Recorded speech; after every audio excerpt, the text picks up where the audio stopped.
When religious people realize they're not going to draw you into their fantasy world, they'll often say something like, "You wait, you'll turn to God when you're close to death."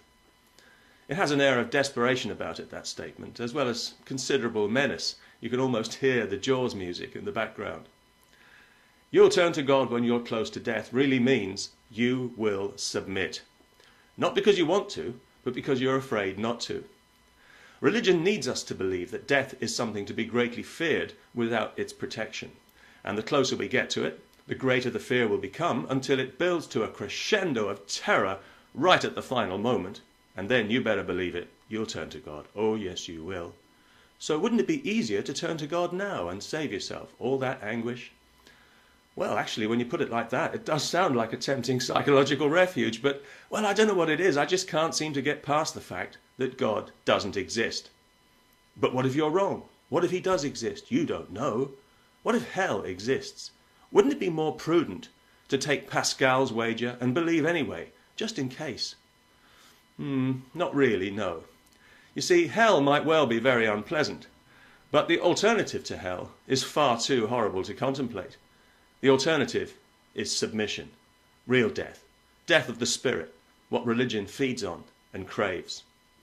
Pascal only makes his wager in the first place because he's been intimidated into it by the threat of eternal damnation, which I already embrace as the lesser of two evils. So I have no need for Pascal or his wretched wager.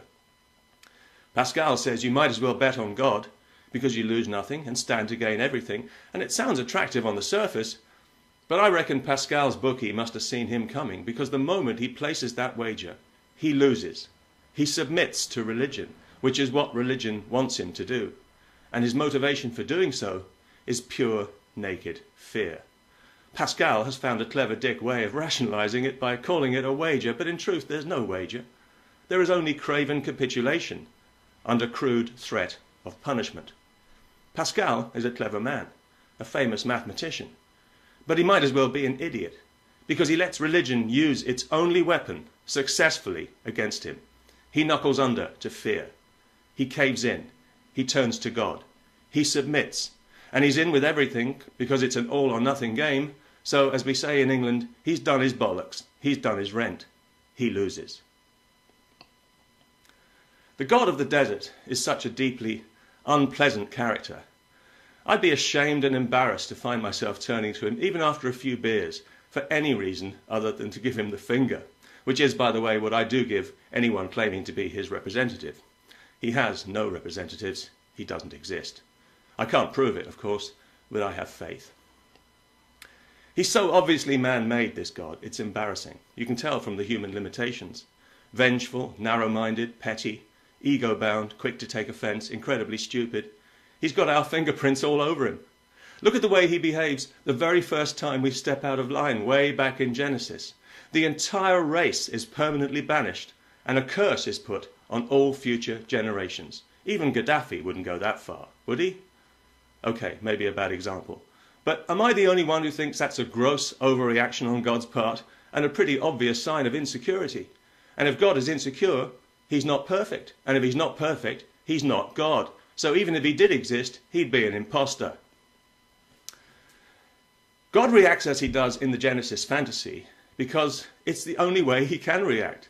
He has nothing else in his locker. And that's because he was created by primitive, superstitious, desert-dwelling savages with no conception of civilization or reality as we understand it. If they found themselves in the modern world, they would die of fright. Yet we still allow them to impose from the grave their laughably narrow and ignorant worldview on the whole of human civilization. We must be insane. The argument for religious faith would be an insult to an ape, let alone a human being. So why is religion popular? Because it's easy to explain to idiots. Magic always is. And, of course, to true believers. The third of the population, so it's reckoned, who have a need to believe and who want to believe, and who've taken a solemn vow of gullibility.